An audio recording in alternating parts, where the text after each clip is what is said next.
Hay experiencias que desafían toda lógica. Momentos en los que la realidad se quiebra y deja entrever algo más allá de lo comprensible. Eduardo Palomo, el inolvidable Juan del Diablo de Corazón Salvaje, no solo conquistó la pantalla con su talento, sino que también vivió encuentros inexplicables que lo marcaron para siempre. Viajes astrales, cosas que se movían sin explicación, y sucesos que lo dejaron sin aliento. ¿Casualidad o un llamado del más allá? Prepárate, porque lo que estás a punto de escuchar te pondrá la piel de gallina. Esta y muchas curiosidades más de Corazón Salvaje de 1993, verás a continuación. Comenzamos. Esto es Escenario 73, solo con los grandes del espectáculo.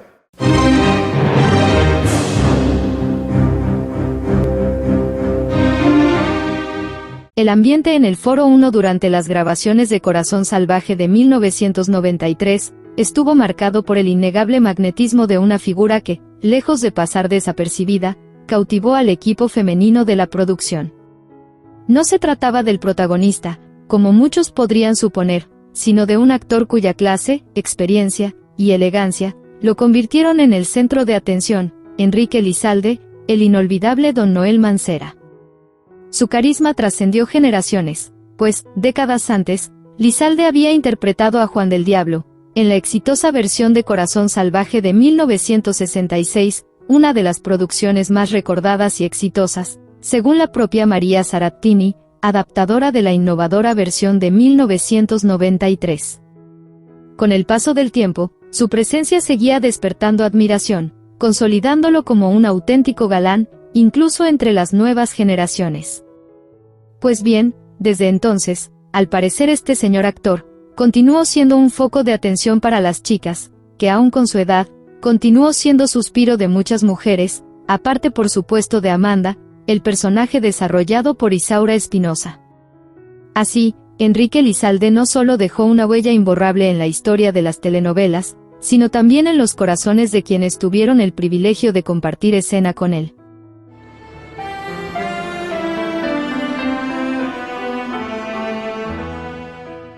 Enrique Lizalde no solo conquistó a la audiencia con su talento y porte distinguido, sino que también dejó una huella imborrable entre el equipo de producción de la telenovela. Su encanto no se limitaba a su atractivo físico, que seguía vigente a pesar del paso de los años, sino también a su elegancia, caballerosidad y vasta experiencia en el medio artístico. Las maquillistas y peinadoras lo consideraban su favorito, no solo por su impecable presencia en pantalla, sino por su trato amable y su sentido del humor siempre oportuno. Su gratitud hacia quienes lo asistían en cada jornada de grabación lo distinguía, mostrando una actitud siempre cordial y respetuosa. Más allá de su carisma, Lizalde se caracterizaba por su profesionalismo y dedicación. Reservado y comprometido con su carrera, estaba atento a cada detalle de la producción.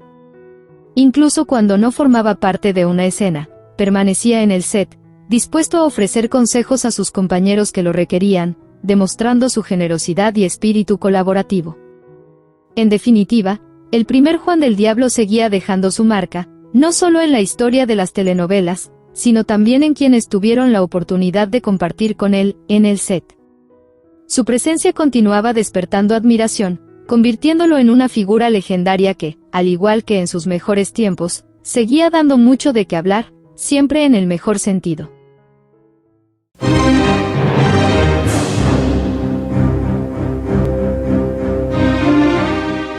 Eduardo Palomo, el carismático y talentoso actor que conquistó a innumerables espectadores, con su icónico papel de Juan del Diablo en Corazón Salvaje, poseía una profunda faceta espiritual. Como es bien sabido, Palomo era miembro de la Cienciología.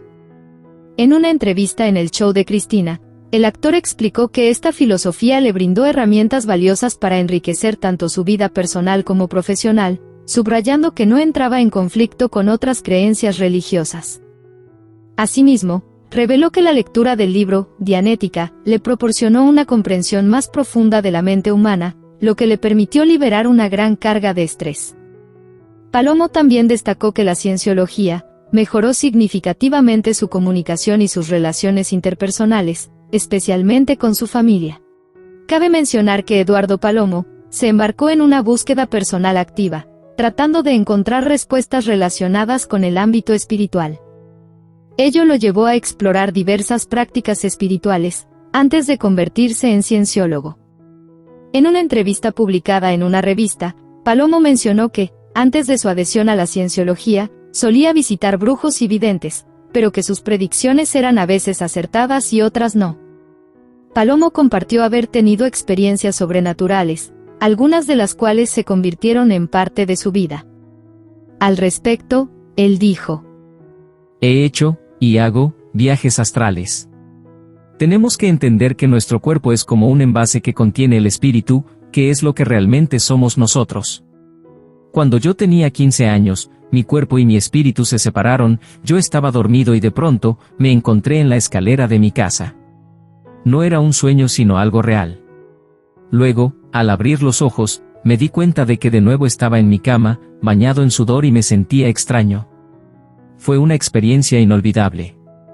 Con el paso del tiempo, he seguido viviendo estas experiencias, y me ayudan a controlar mi vida. A veces, cuando estoy en mi casa, siento la presencia de espíritus a mi alrededor, intento hablarles y preguntarles qué quieren de mí. También de niño, practiqué con mis amigos, la ouija, y me di el susto de mi vida, al ver unas tijeras que se movían.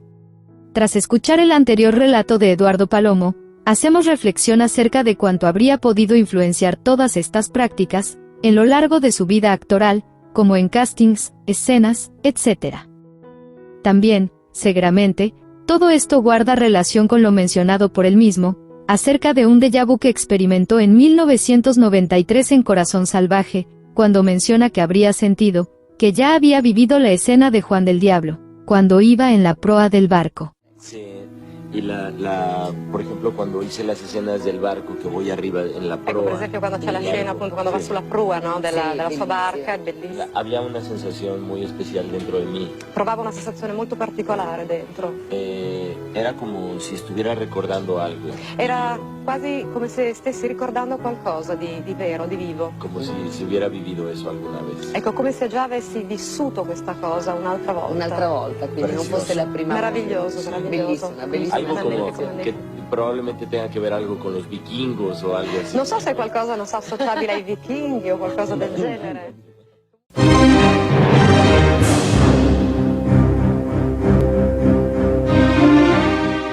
En este video, abordamos un detalle que, a simple vista, podría parecer irrelevante, pero que al observarlo detenidamente, resulta ser un elemento curioso y digno de análisis.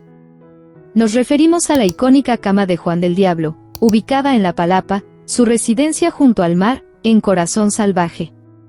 Anteriormente, analizamos la cama de Edith González, que aún puede apreciarse al rentar una habitación, en el Hotel Vista Hermosa. Su diseño exquisito y su impecable conservación, nos transportan directamente a aquella época, evocando la esencia de la telenovela. Ahora es el turno de la cama de Juan del Diablo, un testigo silencioso de su apasionada y fugaz historia, con Aimee de Altamira. Allá arriba. O va a rezar para que el mar se trague mi barco. Al igual que la de Mónica, la cama de Juan destaca por su elegancia y refinamiento, perfecta para los intensos momentos románticos que definieron su historia. Fue en ese lecho donde Aimee, jugando a 2 cartas, intentó obtenerlo todo: amor, riqueza y prestigio. Sin embargo, lo que parecía un idilio eterno no fue más que un amor pasajero. Aquella cama fue también testigo del desengaño de Juan, un hombre que, al sentirse traicionado, vio derrumbarse su mundo al descubrir que la mujer a la que amaba había quebrantado su promesa de amor eterno. Sin duda, la producción de Corazón Salvaje puso especial cuidado en la ambientación, logrando no solo una impecable recreación de época, sino también un esmerado diseño en cada espacio. Las habitaciones de los protagonistas fueron adornadas con mobiliario exquisito y camas majestuosas, realzando la atmósfera de esta inolvidable historia.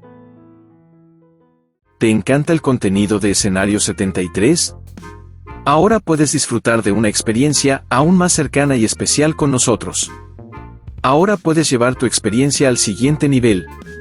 Hemos lanzado un nuevo programa de membresías con increíbles beneficios, diseñados para acercarte más al canal y disfrutar de contenido exclusivo como nunca antes. ¿Qué te espera en cada nivel?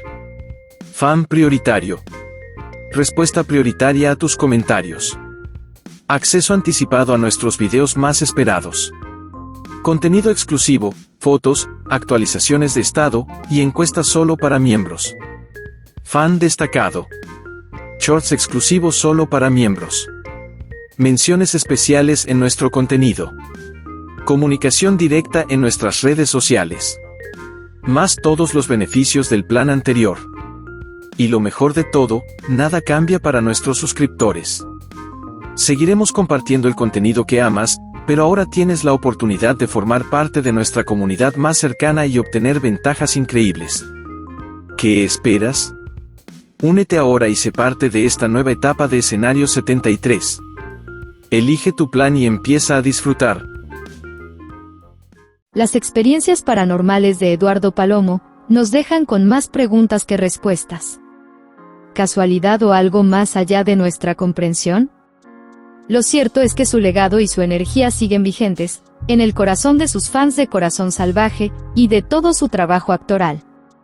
Si te gustó este video, no olvides darle me gusta, suscribirte al canal y activar la campanita para más contenido, sobre las curiosidades de Corazón Salvaje de 1993 y mucho más. Déjanos tu comentario. ¿Crees en lo paranormal?